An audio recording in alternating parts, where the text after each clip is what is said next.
play the trumpet. But that has nothing to do with my story, so I'm just going to keep going. So when I was in college, 2006, I was 20 years old, and I wanted to study abroad because I wanted to experience the world. But my options were kind of limited because, like most Americans, I only speak English, and I speak it pretty badly. So at my school, Muhlenberg College, Allentown, PA, any mules? We got mules in the house. The Muhlenberg Mule is our mascot. All right. So Muhlenberg, right? So I had limited options. So I could go to England, which sounded fine but kind of boring. I could go to Australia, which sounded kind of outdoorsy and cool, but also kind of boring. Or I could go to South Africa. Lion King.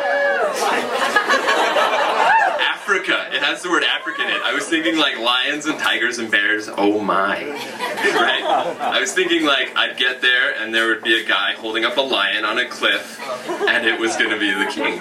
And so South Africa.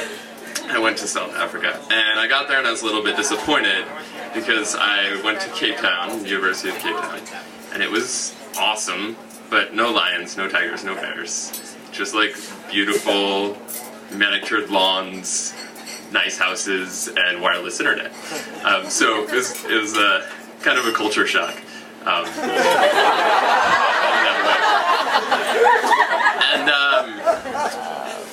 Yeah. So University of Cape Town, I wanted to make some new friends. I wanted to meet some South Africans because I was living in a big house with 13 Americans, and it was kind of like the real world. Lots of relationship drama and always like sticky floors, and it was gross. And a cat that no one really cared for, but just kind of hung around.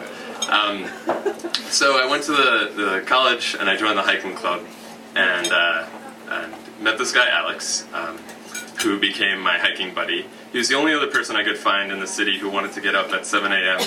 on a Saturday morning and hike. We lived on the opposite side of Table Mountain from the beaches, so it takes 5 to 6 hours to hike up and over the mountain from where we lived and get to the beaches on the other side. You know, most people, most 20-year-old undergrads studying abroad don't want to get up at 7 a.m. and go on a 6-hour hike to get to the beach, especially when it takes like 30 minutes to just hop on a bus and go to the beach after being hungover in the afternoon and just get there that way. So, you know, we hiked, like a lot of stupid white men, I think. We just wanted to do something that, like, was extra hard for no reason. You know, I think of, like, Jeb Corliss, who does the squirrel suit thing, and these guys that free climb Yosemite. So they go, and they climb Yosemite, like, thousands of feet up with no harness, no rope, because they're bored, stupid white men. Right? Like, they have nothing better to do, they have no danger in their life, so they just they like kill themselves basically. And this wasn't that dangerous, but we'll get there. So we hike over the mountain, and as we're hiking, I'm hiking behind Alex, and generally I tend to favor ladies in my life, but you know, every once in a while there's a fellow who comes along who catches my eye. And hiking behind Alex, I'm about here, and Alex is fitter than me, and I'm like trying to keep up, and I'm huffing and puffing, and his ass, his like tight round ass, is like right here for 3 hours. So like, we talk a little bit, but mostly we're out of breath, and like, you know, I'm just staring and thinking, and it's a dangerous combination. So, Alex Molteno from Cape Town, South Africa, if you're watching this, you know, I thought about you. So we get to the beach. We get to the beach after hours and hours of staring at Alex's ass. And we get to the beach, and we are sweaty and gross and smelly and dirty, and everyone there is a Calvin Klein model, right? They're bronze, they have only done exercise at the gym. Some of the girls are wearing makeup, at the beach.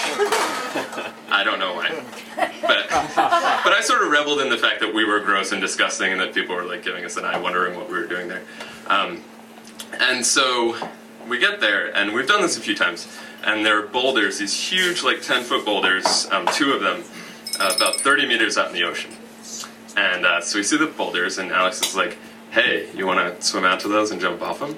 And I've been staring at Alex's ass, and I like want him to think I'm cool and adventurous and tough, so I'm like, hell yeah, I do.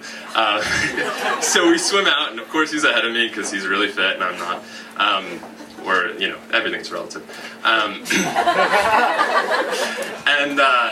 So we get out to these boulders, and he basically springs out of the water and hops up right on top of the boulder, and I'm like struggling on the side, cutting myself on the muscles.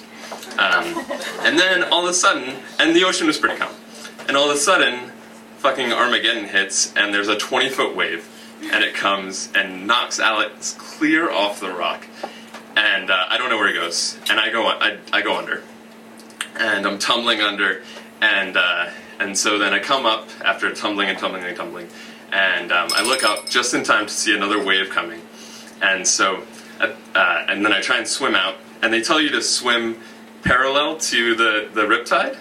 They don't tell you there's 2 large fucking boulders right on either side of you, and you're not going anywhere. So this cycle happens over and over and over again to the point where I basically realize that I'm not going anywhere and I'm probably going to drown. And that sounds scary and kind of dangerous. But really, at that moment, when I realized there was nothing I can do, I had this incredible sense of peace, you know, because I let go of control. There was nothing else to do. And at that moment, the wave stopped. And I hear Alex yelling, Miles! Miles, where are you? Right? So we get out, we swim out. He's bleeding from his chest, bleeding from his leg. I couldn't tell if it was dirty or hot. Because he's all ripped and bloody. So we get out, and we just laugh. And we lay down, and he asks me, so you want to try it again?